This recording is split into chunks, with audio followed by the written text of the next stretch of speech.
Today, we're going to talk about the 12 simple and very powerful home remedies that will not only help you prevent hair loss, but also help you regrow the hair back. You know, losing your hair is a devastating experience, and you want to try natural things first before you try medication, simply because there are side effects. So I'm going to show you 12 very effective, very cool things that you can do that are pretty cheap. They don't cost you much money. So get a piece of paper out and write these things down. Now, the first two things I want to talk about, very important, very significant, but very few people are aware of this. So if you think about what the hair is exposed to on a regular basis, well, you take a shower and you're exposing your hair to the water. Did you know that the fluoride in your water creates significant hair loss, as well as acne in your skin? Yes, this is true. The fluoride that is supposed to be good for our teeth actually destroys our hair. So the first piece of advice I'm going to give you is just stop taking a shower. I'm just kidding. What you really want to do is just get a simple shower head that filters out fluoride. Okay, I found a good one. I'll put the link down below. Now, I'm not an affiliate or I don't get any kickbacks from this company, but it's a pretty good shower head that will filter out fluoride. Now, that right there could be the reason why you're losing hair. In fact, fluoride also blocks your thyroid, and a hypothyroid condition can very easily stop your hair growth. All right, the next thing you need to know about is your shampoo. Sulfates. Sulfates destroy protein, and your hair is made up of 91% protein. So if you're exposing your hair to sulfate shampoos on a daily basis, you're literally creating all sorts of problems and inhibiting hair loss. So you really want to make sure you get a sulfate-free shampoo. All right, those are the two things that you just need to avoid. Now, to understand hair loss, let's first look at the mechanism, how most top hair loss medications work.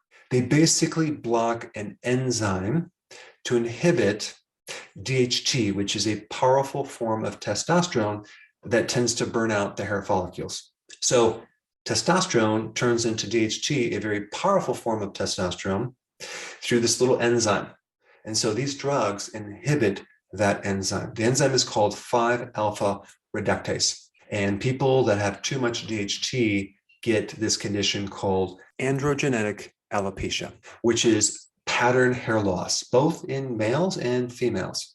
All right, so now the question is, are there natural things that can inhibit this enzyme? Because, of course, the drugs have side effects. And the answer is yes. So there's a couple things you can do. Onion juice, which I put a video out on this one topic, is a potent natural inhibitor of that enzyme. So you dilute it in water, okay, like a 50-50 ratio, rub it into your scalp, and let it set for 15 minutes, and then you would wash out your hair. I put a link down below of the video that I did on this topic. All right, green tea, same thing. You would make some green tea, dilute it by 50%, rub it into your scalp for about 15 minutes, then wash it out with shampoo. Now, the next potent inhibitor of this enzyme is rosemary oil. There's one study that I found that showed that this oil is comparable to Rogaine as far as the effectiveness for preventing hair loss. And so you would take rosemary oil, rub it into the scalp, and leave it on for about 10 to 15 minutes. And you would actually leave it in overnight. And then in the morning, take a shower, shampoo your hair. So rosemary oil is a potent inhibitor of 5-alpha reductase. Now, another inhibitor of this enzyme is just zinc, okay? Maybe you're deficient in zinc, like a lot of people are. So the best food for zinc is oysters. Start consuming some oysters a few times a week. But zinc is also in red meat, so you might need some more red meat. It's also in seafood, it's also in eggs, but red meat and oysters have the most zinc. Okay, now we have 5. The old-fashioned home remedy, apple cider vinegar. You don't want to put concentrated apple cider vinegar on your scalp. Okay, I'm just letting you know right now, it's going to burn your scalp. You want to dilute it, like 1/3 cup of apple cider vinegar to 1 liter of water. And you can rub it into the scalp, and it actually will help clean up some of the pores that may be filled with sebum, which is an oil that can be preventing the follicles from growing properly. And also apple cider vinegar gives a really nice shine to your hair. In addition to that, apple cider vinegar is acidic, and so is your scalp. So apple cider vinegar can help reestablish the pH of your skull, which can actually support the friendly microbes or the microbiome in your scalp. You don't want to create an environment where the outside of your skin is so sterile, because you have millions of microorganisms living on the outside of your skin helping you. And when you sterilize or clean your skin too much, you can end up with all sorts of problems, including hair loss. So this is why you want to minimize the amount of chemicals that you expose your skin to. Let's go to number 6. What if you go on the ketogenic diet and you start losing hair? What does that usually indicate?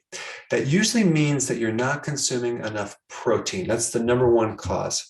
So increase your protein, okay? There's some other things you want to look at as well. Number one, trace minerals, especially if you are doing intermittent fasting or fasting with your ketogenic plan, because we are very, very deficient in trace minerals in our food. Trace minerals are minerals needed in very small amounts, but they're very, very essential. So either consuming food high in trace minerals like sea kelp or shellfish, or fish from the ocean, and sea salt is a good one, or just get a plant-based trace mineral product, will add more trace minerals to give the hair what it needs to build. All right, the other key vitamins that are needed in larger amounts when you're on the ketogenic plan are the B vitamins. And so there are a lot of links between a B vitamin deficiency and hair loss. So you want to make sure you're taking enough B vitamins. And so nutritional yeast is a really good remedy for that. Just make sure that when you're doing nutritional yeast, that you want to get it unfortified with synthetic vitamins. All right, number 7, cruciferous vegetables.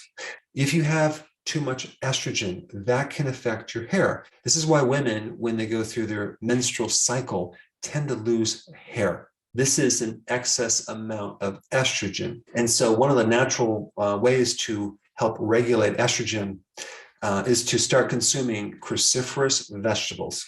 Another great way to regulate estrogen would be to take sea kelp, because when you take sea kelp, you get more iodine, and iodine also regulates estrogen. Now, one more side note on that. Let's say you're menopausal and you start losing your hair. That usually is higher levels of cortisol related to stress. And if that's your situation, I put a link down below on cortisol, because that's a very, very important topic. Let's talk about number 8, selenium. Next home remedy would be something to support a hypothyroid condition. If you have a slow thyroid, a lot of times you'll lose hair. And one of the key trace minerals for the thyroid to support it and help convert T4 to T3 is selenium. And the best food for selenium is Brazil nuts and seafood and seaweed or sea kelp. Now, if you do sea kelp, you also get the iodine that's also good for your thyroid. And one note about that, you can have a hypothyroid condition from other reasons that are not related to selenium.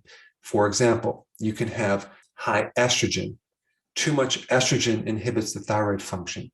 You could have a fatty liver or liver damage. That can stop your T4 from converting to T3. You could have gut damage from antibiotics, from eating the wrong foods, especially gluten. I would say out of all the foods that is damaging to the thyroid, it would be grains, specifically the gluten in the grains, okay? So if you have Hashimoto's, which is usually 90% of all hypothyroid cases, you definitely need to avoid gluten like the plague, because that will keep the thyroid inflamed and you're going to have a difficult time fixing that problem. Then we have 9, increase your vitamin D. You want to get more sleep, and you want to start exercising to reduce stress.